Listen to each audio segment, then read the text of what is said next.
नमस्कार मेरे प्यारे भाइयों और बहनों, आप सभी का श्री कृष्ण वाणी चैनल पर स्वागत है। दोस्तों, आज की यह कहानी आप सभी के लिए बहुत ही स्पेशल और लाइफ चेंजिंग साबित होने वाली है। इसीलिए इस लाइफ चेंजिंग कहानी को आखिर तक जरूर सुनिए। जंगल में एक महात्मा रहते थे। उन महात्मा की खासियत यह थी कि वे किसी का भी भविष्य बता सकते थे। बड़े बड़े राजा उन्हें मानते थे और उनके बताए हुए मार्ग पर चलते थे। उस जंगल के बीचों बीच से एक नदी गुजरती थी और उन महात्मा की कुटिया उस नदी के किनारे पर थी। नदी के दोनों तरफ दो अलग अलग शक्तिशाली राजाओं के साम्राज्य थे। वे दोनों ही राजा उस महात्मा को बहुत मानते थे।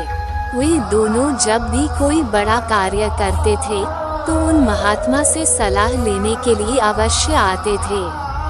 एक दिन इन दोनों राजाओं में किसी बात पर कहासुनी हो गई। बात इतनी बढ़ गई कि नौबत युद्ध पर आ गई। युद्ध की तारीख और समय ये दोनों तय कर दिया गया।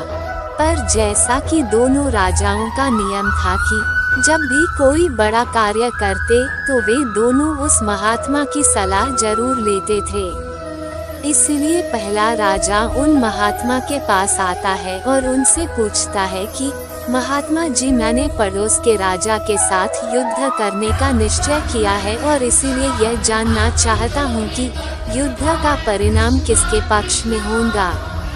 वे महात्मा कहते हैं कि यदि तुमने युद्ध किया तो तुम्हारी हार निश्चित है। फिर वो राजा महात्मा जी से पूछता है कि क्या जीतने का कोई भी उपाय नहीं है। वे महात्मा कहते हैं कि यदि युद्ध किया तो हार निश्चित है। फिर वो राजा कहता है कि तलवार म्यान से निकल चुकी है, अब युद्ध चलेगा तो नहीं, जो होगा देखा जाएगा। फिर वो राजा उसी समय वहां से चला जाता है और अपनी सेना से जी तोड़ मेहनत करने के लिए कहता है। सभी सैनिक राजा की आज्ञा मानकर जी तोड़ मेहनत करने के लिए लग जाते हैं। दूसरे दिन दूसरा राजा उन महात्मा के पास आ जाता है और उनसे पूछता है कि महात्मा जी, मैं पड़ोस के राजा के साथ युद्ध करने के लिए जा रहा हूँ, इसीलिए मैं इस युद्ध का परिणाम जानना चाहता हूँ कि युद्ध किसके पक्ष में रहेगा।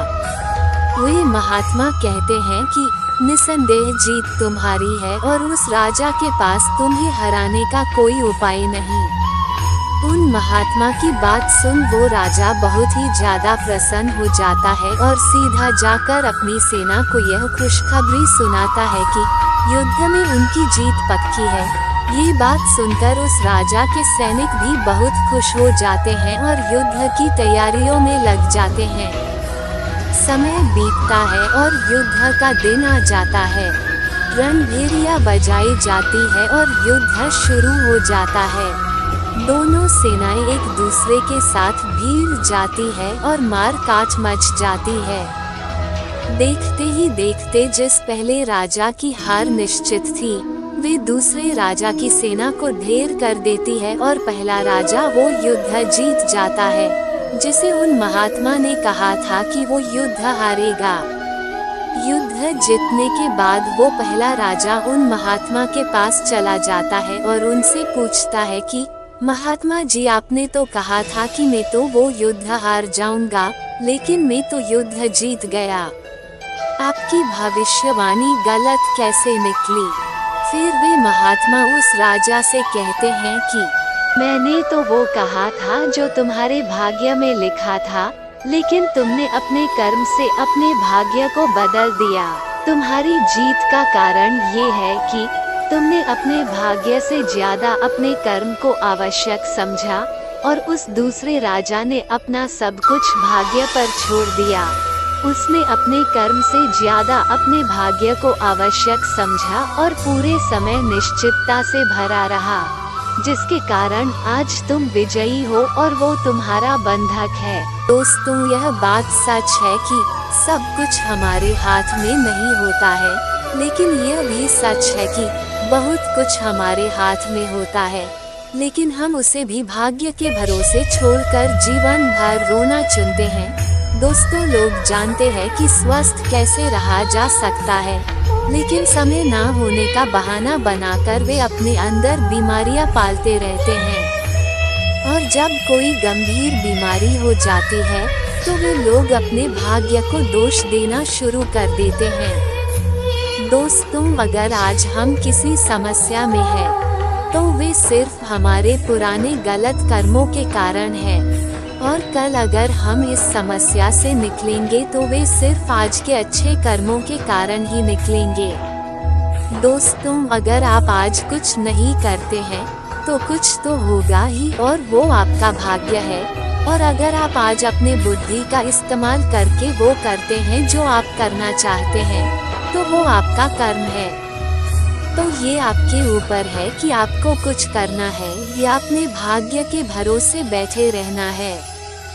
दोस्तों, यह प्रश्न आवश्यक नहीं है कि भाग्य पहले से लिखा हुआ है या नहीं, बल्कि आवश्यक सवाल यह है कि क्या हम उन चीजों को भी भाग्य के भरोसे छोड़ रहे हैं जिन्हें हम बदल सकते हैं। दोस्तों, आज की यह कहानी आपको कैसी लगी? कृपया मुझे नीचे कमेंट बॉक्स में कमेंट करके जरूर बताएं, और अगर आपको यह कहानी पसंद आई होगी तो अपने दोस्तों के साथ इसे अवश्य शेयर कीजिए, ताकि और लोगों को भी यह कहानी पढ़ने को मिल सके।